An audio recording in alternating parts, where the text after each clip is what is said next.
Hello అండి, welcome to Srilatha's kitchen అండి. ఈరోజు శ్రీలతాస్ కిచెన్లో మనం చూడబోయే ఇంట్రెస్టింగ్ వెళ్ళి రిలీషియస్ రెసిపీ ఏంటంటే పెసరపప్పు హల్వా అండి. మూంగ్ దాల్ హల్వా. పెసరపప్పుతో మనం ఎన్నో రకాల కర్రీస్ ప్రిపేర్ చేస్తూ ఉంటాం, కానీ ఇలా ఒకసారి హల్వా ట్రై చేసి చూడండి, ఎంతో బాగుంటుంది, చాలా హెల్దీ కూడా.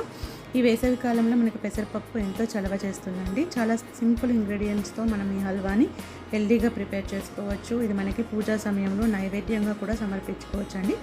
స్పెషల్గా ఏమైనా అకేషన్స్ ఉన్నప్పుడు కూడా ఈ హల్వాని డిఫరెంట్గా చేసి మనం సర్వ్ చేసుకోవచ్చు. ఈ పెసరపప్పు హల్వా ఎలా ప్రిపేర్ చేయాలనేది ఈరోజు మన శ్రీలతాస్ కిచెన్లో మనం చూసేద్దాం. చూడ్డానికి ముందుగా ఇలా 1 కప్పు పెసరపప్పుని ఇలా తీసుకొని చక్కగా నానబెట్టుకోవాలండి. ఇలా నానబెట్టుకొని దాన్ని శుభ్రంగా కడిగేసుకొని ఒక మిక్సీ జార్లో వేసుకొని ఎటువంటి వాటర్ ఏం యాడ్ చేయకుండానే దీన్ని చక్కగా మనం గ్రైండ్ చేసుకోవాలి. కొంచెం పలుకులాగా ఉండేట్టుగానే దీన్ని గ్రైండ్ చేయాలండి, ఫైన్గా కాకుండా కొంచెం రవ్వగా ఉండాలి. దాన్ని పక్కన పెట్టేసుకొని ఇప్పుడు స్టవ్ పైన ఒక బౌల్ పెట్టుకొని 1 కప్పు వరకు బెల్లం తురుమును వేసుకోవాలండి. ఏ కప్పుతో అయితే పెసరపప్పు తీసుకున్నామో అదే కప్పుతో బెల్లం తురుమును వేసుకొని ఒక 2 టేబుల్ స్పూన్ల వరకు వాటర్ యాడ్ చేసుకొని బెల్లంని అంతా కరిగించుకోవాలి. బెల్లంలో మనకి ఎటువంటి మలినాలు ఉన్నా తొలగించుకోవచ్చు. ఇలా కరిగించి పెట్టుకున్నామంటే ఈ బెల్లంని కరిగించుకొని పక్కన పెట్టేసుకున్నాము. మనం పెసరపప్పు హల్వాలో చక్కగా మనం దీన్ని వడగట్టుకోవచ్చు. ఇప్పుడు దాన్ని పక్కన పెట్టేసుకొని ప్యాన్ పెట్టుకొని ప్యాన్లో 2 టేబుల్ స్పూన్ల నెయ్యి వేసుకొని ఇక్కడ బాదాం ఇంకా కాజులను ఇలా ముక్కలుగా కట్ చేసుకోవాలండి. ఇలా తురుముకుంటే టేస్ట్ బాగుంటుంది.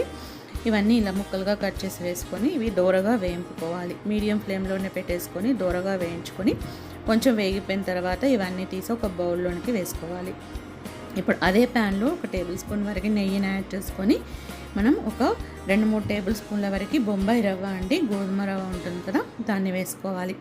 ఒక 2 టేబుల్ స్పూన్ల వరకు ఈ బొంబాయి రవ్వని వేసుకొని పచ్చివాసన పోయి కొంచెం కలర్ మారే వరకు వేయించుకుంటే సరిపోతుంది. కొంచెం కలర్ మారిన తర్వాత ముందుగానే మనము రుబ్బేసి పెట్టుకున్నాం కదా, గ్రైండ్ చేసి పెట్టుకున్నాం కదా పెసరపప్పుని, ఆ పెసరపప్పు ముద్దను మొత్తం ఇందులోనికి యాడ్ చేసుకోవాలి. ఆ పెసరపప్పు పిండినంతా ఇందులోనికి వేసుకొని ఈ పెసరపప్పులో ఉన్న ఈ మాయిశ్చర్ అంతా తొలగిపోవాలి. పెసరపప్పులో ఉన్న మాయిశ్చర్ తొలగిపోయే వరకు దీన్ని అంతా చక్కగా మీడియం ఫ్లేమ్లోనే పెట్టి కలపాలి.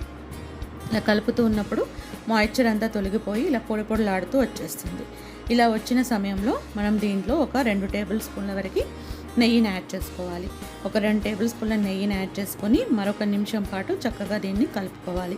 ఈ పెసరపప్పులో ఉన్న పచ్చిదనం అంతా తొలగిపోతుంది. ఇప్పుడు ఒక టేబుల్ స్పూన్ వరకు నెయ్యిని వేసుకుందాం. ఇలా నెయ్యిని వేసుకొని మరొకసారి ఇలా అంతా కలుపుకోవాలి. కలుపుకున్నప్పుడు మొత్తం మాయిశ్చర్ అంతా తొలగిపోయి చక్కగా ఇది మనకి పొడిలాడుతూ వచ్చేస్తుంది. ఇలా పొడిలాడుతూ వచ్చిన సమయంలో మనం ముందుగానే కరిగించి పెట్టుకున్న బెల్లం ఉంది కదా, ఆ బెల్లంని ఒక ఫిల్టర్ సహాయంతో దీంట్లో చక్కగా మనం ఫిల్టర్ చేసుకోవాలి. ఇలా ఫిల్టర్ సహాయంతో బెల్లంని అంతా మనం కరిగించుకున్న బెల్లంని ఇందులోకి వేసుకోవాలి. ఇప్పుడు ఈ బెల్లంతో ఈ పెసరపప్పు ముద్ద మొత్తం ఇలా కలిసేట్టుగా మొత్తం ఉండలన్నీ పోయి చక్కగా పొడిలాడుతూ వచ్చే విధంగా 1 నిమిషం పాటు మనం మీడియం ఫ్లేమ్లోనే పెట్టి ఇలా చక్కగా కలుపుకోవాలి. చూసారు కదా మనకి ఎంత చక్కగా బెల్లంతో కలిసి ఇలా పొడిలాడుతూ చక్కగా వచ్చేస్తుంది. ఫైనల్గా ఒక 2 ఇలాచీలు లేదా ఇలాచీ పౌడరు, కొంచెం చిటికడంతా సాల్ట్, దాంట్లోనే చిటికడంతా పెప్పర్ని కూడా యాడ్ చేసుకోండి. ఫైనల్గా మనం ముందుగా ఫ్రై చేసుకున్న కాజు బాదాంలను కూడా వేసేసుకొని అంతా చక్కగా కలుపుకోవాలి. ఇవంతా చక్కగా కలిసిపోతే మనకి చక్కగా హల్వా రెడీ అయిపోయినట్టే. స్టవ్ కట్టేసి ఒక బౌల్లోనికి సర్వ్ చేసుకున్నామంటే సరిపోతుంది. చూసారు కదా మన పెసరపప్పు హల్వా ఎంత చక్కగా రెడీ అయిపోయిందో. మనకి ఎంతో హెల్దీ అండి, వేసవి కాలంలో ఒంటికి ఎంతో చలవ చేస్తుంది. పిల్లలకైతే ఇంకా చక్కగా మనం తినిపించేయచ్చు, చాలా స్పెషల్గా ఉంటుంది. ఈ పెసరపప్పు హల్వా రెసిపీ మీకు తప్పకుండా నచ్చింది అనుకుంటాను. నచ్చినట్లయితే లైక్ చేయండి, సబ్స్క్రైబ్ చేయండి, కామెంట్స్ షేర్ చేయండి, వీడియో చివరి వరకు కూడా వాచ్ చేయండి. ఓకే అండి, థ్యాంక్ యూ ఫర్ వాచింగ్.